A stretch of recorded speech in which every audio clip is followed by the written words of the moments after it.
Hola, nosotros somos el equipo E y ¿sabías que cada vez que firmas un contrato, tomas vacaciones o recibes tu aguinaldo, estás aplicando una ley? El marco jurídico de las relaciones laborales en México es el conjunto de reglas que protege tanto el trabajador como el patrón, asegurando que el trabajo sea justo, seguro y bien valorado. En este tema conoceremos desde las bases generales de trabajo, las relaciones individuales y colectivas, hasta las reformas más recientes que han cambiado en la forma de trabajar en nuestro país. Para entender la ley no es solo cosa de abogados, también es saber cómo defender tus derechos laborales. Vamos a las actualizaciones a la Ley Federal del Trabajo, ya que en los últimos años esta ley de trabajo ha recibido diferentes modificaciones. Empecemos con la primera, que es la reforma laboral del 2019, que es justicia y democracia sindical, donde se crearon los centros de conciliación y registro laboral para sustituir a las juntas de conciliación y arbitraje. También se garantizó la libertad sindical, permitiendo que los trabajadores elijan a sus representantes mediante voto personal, libre y secreto. Después está la reforma del 2021, subcontratación o outsourcing, donde se prohibió la subcontratación de personal, permitiéndola solo cuando se trate de servicios especializados. Las empresas deben registrarse ante la Secretaría del Trabajo y Previsión Social y cumplir con las obligaciones del IMSS e Infonavit. ¿A qué nos referimos exactamente esto? Un ejemplo sencillo es antes una tienda de ropa, antes contrataba a su personal por medio de otra empresa para no darles prestaciones. Con la reforma del 2021, esto ya no se permite. Ahora la tienda debe contratar directamente a sus empleados y solo puede subcontratar servicios especializados como limpieza o mantenimiento. Concepto jurídico de relaciones individuales de trabajo. Es la relación que se forma entre el trabajador y un patrón, cuando una persona presta un servicio personal a cambio de un salario. Esta relación se establece por medio de un contrato individual de trabajo donde se definen horarios, funciones y pago. Un ejemplo es que Ana firma un contrato con una panadería para trabajar como cajera de lunes a sábado. Ella recibe un sueldo y cumple con sus horarios. Eso es una relación individual de trabajo porque solo interviene ella y su empleador. Pues tenemos al concepto jurídico de las relaciones colectivas de trabajo. Son las relaciones que se dan entre un grupo de trabajadores organizados, como un sindicato, y uno o varios patrones. Su objetivo es proteger los intereses comunes, como mejores sueldos, condiciones seguras y respeto a los derechos laborales. Un ejemplo es los trabajadores de una fábrica se unen en un sindicato para negociar con el patrón un aumento de salario y más días de descanso. Esa es una relación colectiva de trabajo, porque actúan como grupo y no de forma individual. Tenemos que tener cuidado también en generalidades y conceptos jurídicos, porque son dos temas que van relacionados pero no son lo mismo. Las generalidades te explican el qué y para qué de las relaciones laborales, mientras que los conceptos jurídicos te explican el tipo de relación y cómo funcionan legalmente. En este caso individual, que es trabajador a patrón, patrón a trabajador, y la colectiva, que es sindicato a patrón o patrón a sindicato. Derechos y obligaciones de los trabajadores. En la Ley Federal de Trabajo, artículos 134 a 135, se estipulan las cláusulas bajo las que se rigen los trabajadores.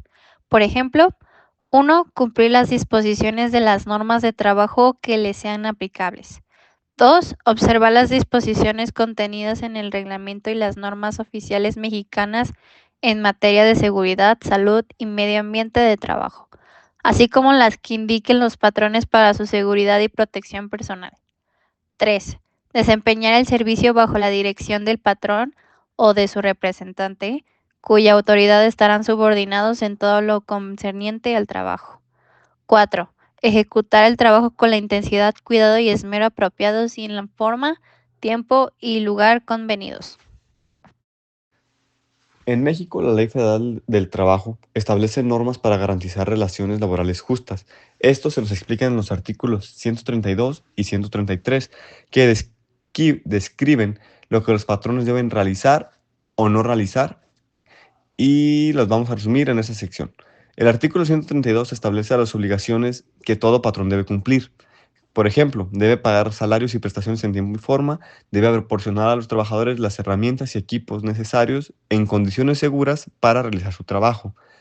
También tiene la obligación de respetar la jornada laboral, otorgar días de descanso, vacaciones y demás derechos. También el patrón debe afiliar a los trabajadores al Seguro Social y cumplir con las normas de seguridad e higiene. Ya por último ejemplo, debe tratar con dignidad y sin discriminación a todas las personas trabajadoras. Terminación de la relación laboral. La separación laboral es el proceso por el cual una empresa finaliza la relación laboral con uno o varios empleados.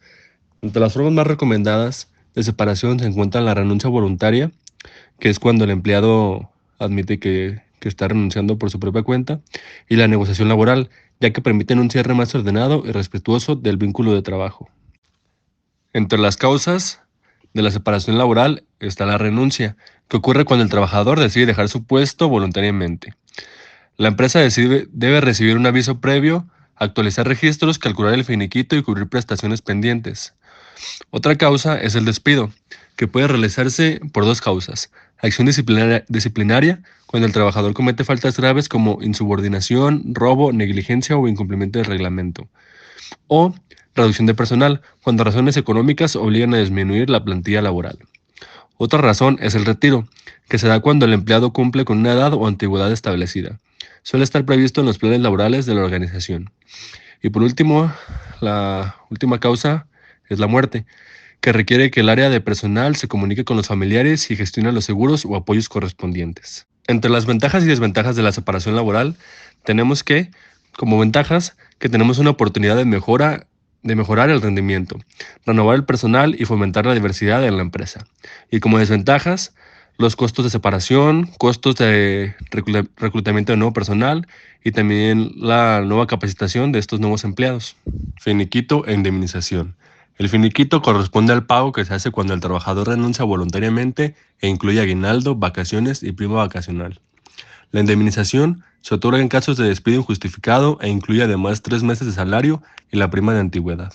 Ahora hablaremos de las incapacidades por riesgo de trabajo. Según el artículo 473 de la Ley Federal del Trabajo, los riesgos de trabajo son los accidentes y enfermedades a que están expuestos los trabajadores en ejercicio con motivo del trabajo. Hay que tener muy en claro que no es lo mismo un accidente de trabajo que una enfermedad de trabajo. El accidente de trabajo se define como toda lesión orgánica o perturbación funcional, ya sea inmediata o posterior, o la muerte, producida repentinamente en ejercicio o con motivo del trabajo, cualquiera que haya sido su lugar y tiempo en el que ocurrió el incidente, así como los accidentes que se produzcan al trasladarse el trabajador directamente de su casa al lugar del trabajo y del lugar del trabajo a su casa. Para tener un poco más claro esto, les voy a dar un ejemplo. Imaginemos a un trabajador en una carpintería que está utilizando una sierra eléctrica para cortar tablas de madera. Durante su trabajo no usa ni guantes ni protector de seguridad. Al intentar hacer un corte rápido, su mano se desliza accidentalmente hacia la hoja de la sierra y le provoca una herida profunda. Esto se catalogaría como un accidente de trabajo. Ahora definiremos lo que es una enfermedad de trabajo, que es todo estado patológico derivado de la acción continuada de una causa que tenga su origen o motivo en el trabajo o en el medio en el que el trabajador se ve obligado a prestar sus servicios. Para que quede un poco más claro, pensemos en un trabajador de una mina que pasa años perforando rocas y manipulando materiales que generan polvo fino llamado sílice, y que este polvo es respirado constantemente por el trabajador y con el tiempo le empiezan a dañar sus pulmones. Hay que tener en cuenta que la silicosis es una enfermedad que no tiene cura y que puede evolucionar hasta causar insuficiencia respiratoria crónica o aumentar los riesgos de padecer tuberculosis o cáncer pulmonar. Como se dieron cuenta, esta es una enfermedad que fue causada por realizar la actividad del trabajador. Ahora que sabemos lo que se puede considerar como un riesgo de trabajo y lo que no se puede considerar como un riesgo de trabajo, hablaremos de la clasificación de las incapacidades. Estas se dividen en 3 tipos. El primero es el temporal, que es la pérdida de facultades o aptitudes que imposibilita parcial o totalmente a una persona para desempeñar su trabajo por un periodo de tiempo. Es decir, la persona que tiene su accidente o su enfermedad tiene que esperar un tiempo de recuperación para poder reintegrarse a sus actividades como normalmente lo haría. Aquí la recuperación es al 100% y no va a tener ningún problema. Que no es el caso del siguiente tipo, que es el permanente parcial. Aquí es la disminución permanente de las facultades u aptitudes de una persona para trabajar. Es decir, la persona que tuvo su accidente o su enfermedad va a perder o causó la pérdida del 100% de su capacidad, no al 100%, una parte del 100% de su capacidad. Es decir, ya no se va a poder recuperar. Ya lo máximo que puede alcanzar es un 60%, un 70%, un 80%, así. Pero eso no impide que no pueda trabajar, que no es el caso del permanente total. Aquí el trabajador pierde totalmente las facultades y aptitudes que le permiten desempeñar cualquier trabajo por el resto de su vida.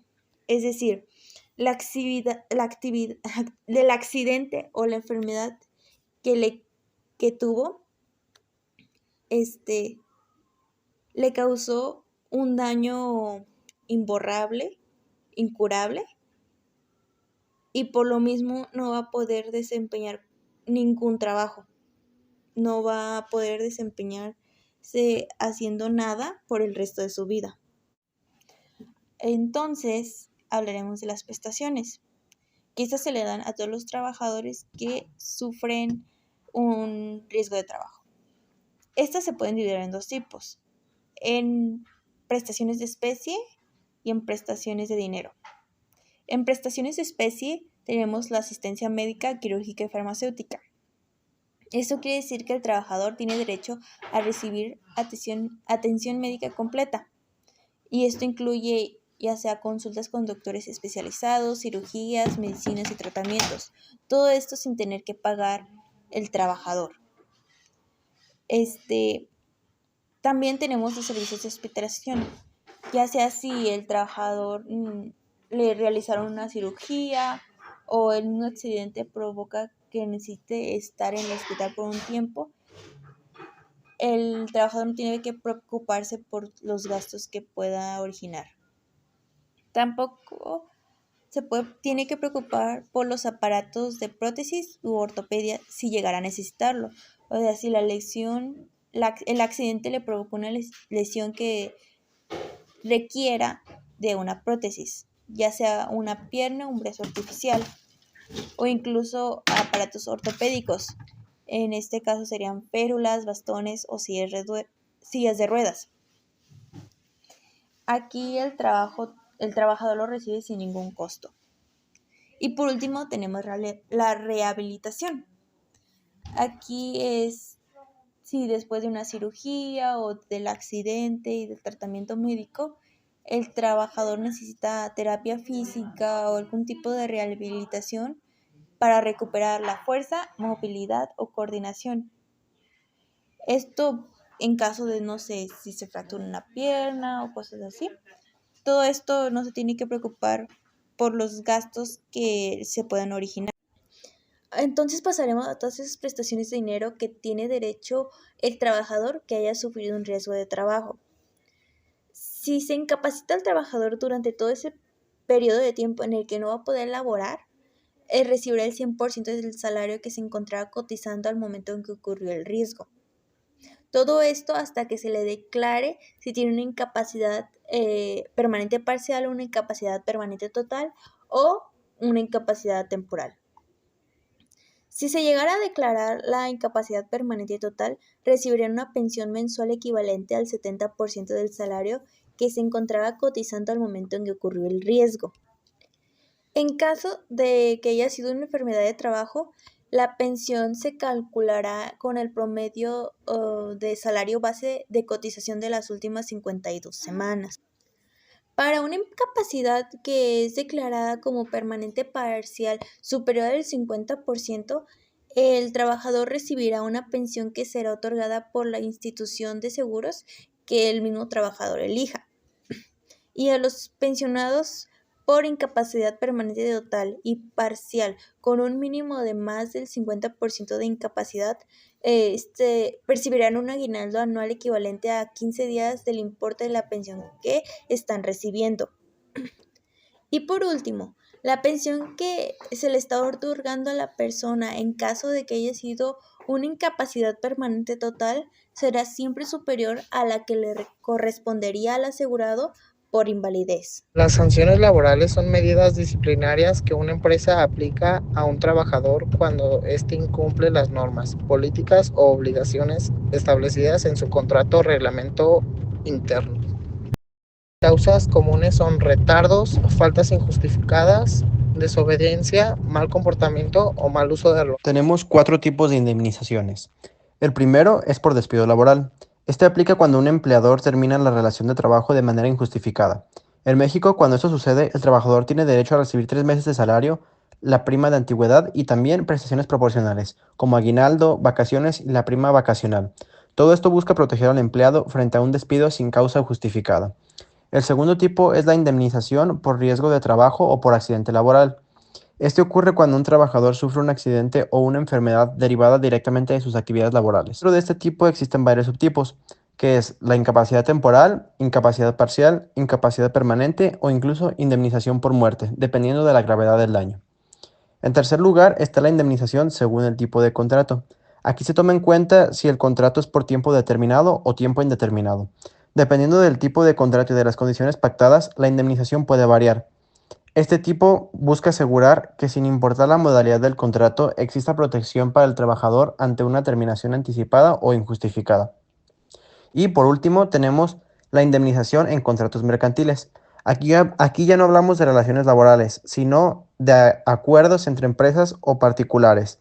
Este tipo de indemnización surge cuando una de las partes incumple una condición establecida en el contrato y causa daños o perjuicios a la otra. En pocas palabras, es la obligación de reparar el daño causado por no cumplir lo pactado. El Marco Judicial Laboral en México busca equilibrar la relación entre trabajadores y empleadores, garantizando condiciones justas y seguras. A través de la Ley Federal del Trabajo se regulan derechos, obligaciones y prestaciones. Las reformas recientes, como las relacionadas con la democracia sindical, el teletrabajo y las vacaciones dignas, han fortalecido la calidad de vida laboral. En conjunto, este marco legal promueve justicia, respeto y bienestar para todos.